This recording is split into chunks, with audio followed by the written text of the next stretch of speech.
Hello, this is Craig Weiland, Project Engineer for Greenroads. In this video I will describe how to upload documentation for project certification. In a previous video I described how to use the project page for A-line assessments and pilot projects. This included uploading documents through the main project tabs here. For certified projects you can do the same for documents that apply project-wide. But for project certification, documents need to be submitted for each credit on a credit-by-credit basis. As you can see on the right here, there are drop-down menus for each of the credit categories where you can look at the credit names and also click links to read about each of the credits. This also includes custom credits, which are at the bottom here. The other navigation tool is the project scorecard. In the orange box on the upper right here you can see View Project Home and View Scorecard.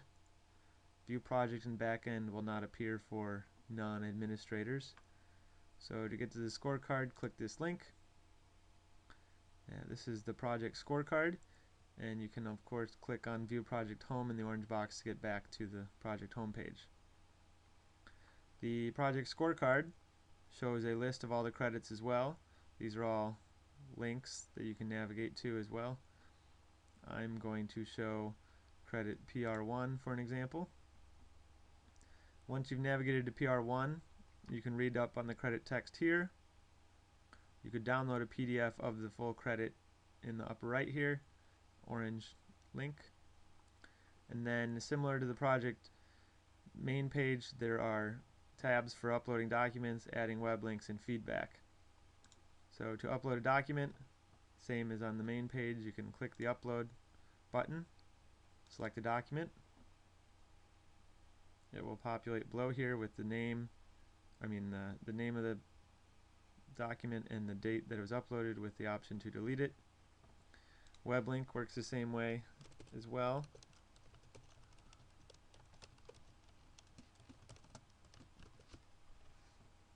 Click Save, and it will show up below. And feedback works the same way as it did on the main page as well. There's a piece of feedback. Then there is one more tab here called Requirements. This status tab will not appear for non-administrators. The Requirements tab has a series of questions for each of the credits. First of all, will you be attempting this credit? And then have you completed the requirements of this credit, essentially, is what all of the project requirements will say. So once I've answered that, I can give additional information if I feel necessary, and then I can hit Save. And that is saved. This will need to be done for each of the credits that are going to be attempted by the project. So for all of the PRs, the requirements should be filled out. And then for some of the voluntary credits, anything that is going to be attempted as well. So I'm going to use EW3 runoff quality as an example. So same thing, you can read up on the credit text here. Upload docs, web links, feedback, and requirements. And then it says, will you be attempting this credit? Yes. Will it include run-on for the project? I will say it's runoff only. And then what percentage of total runoff is treated? I'm going to say 90 at a basic and enhanced level of treatment. So I hit Save for that. And then if we navigate to the scorecard, you can see that for PR1 I said yes, it will be attempted right here. I uploaded a document, I uploaded a web link, and there's an action item. Feedback was added. For EW3, I answered the requirements questions. It shows up with a checkbox. It's being attempted. This EW2 is not being attempted. And as you can see, it makes it a darker color so that all the attempted credits will show up more prominently and be easier to find. In this column, labeled Score, it shows the expected score that I'm supposed to get, based on how I answered the requirements. There are several other credits here, or columns I mean. You see one for prelim, one for final.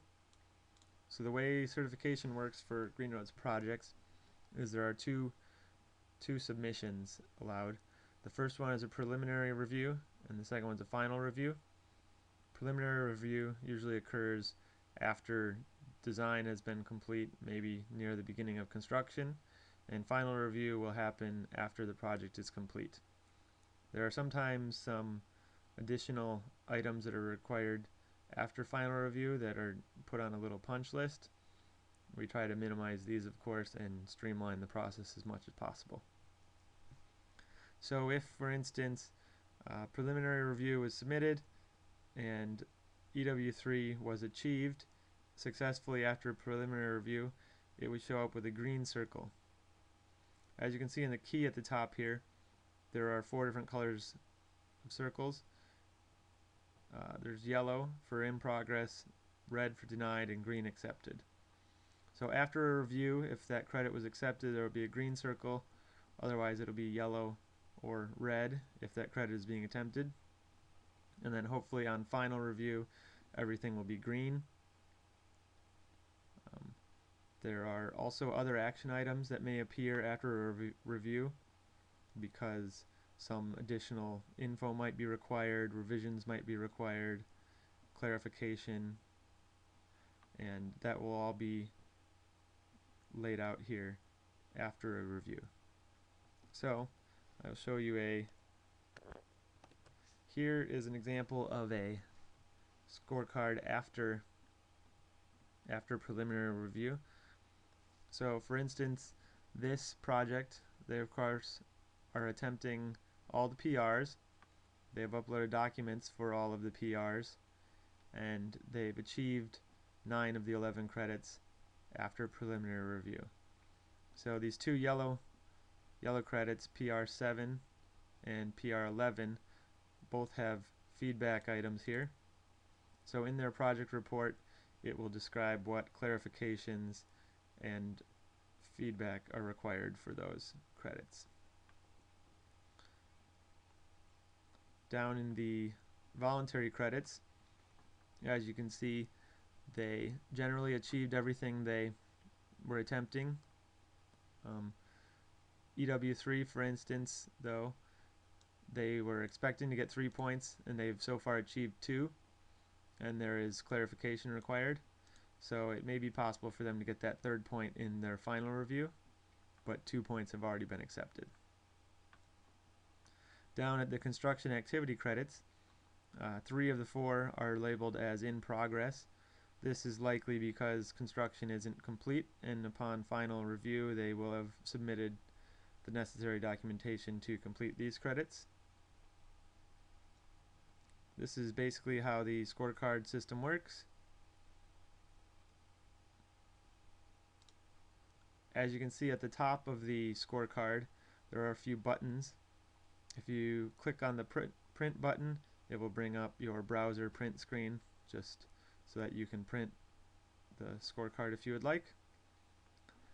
Save Snapshot is a button that will record all the data of the project at the current time, and will save it on the project homepage under the Records tab.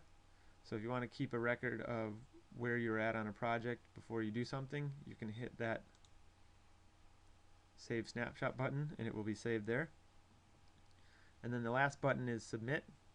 This is what you need to do to submit for preliminary or final review. As you can see, when I click it, it says, are you sure? Do you want to submit, or no, do you want to cancel it? So the project page works as it's your own workspace. We don't generally look at what progress has been made or what changes have been made by a project team, because there are many things going on perhaps on the website, and we don't want to interfere with what you are doing. And only once you hit the submit button will it send notification to the Greenroads team that you are ready for review and that all documents are there. So once you hit submit and hit the yes button, it will lock your project and send notification that you are ready for review. When the review is complete, you will receive the report and your project will be unlocked to progress to final review or punch list perhaps. These are the main uses for the project website.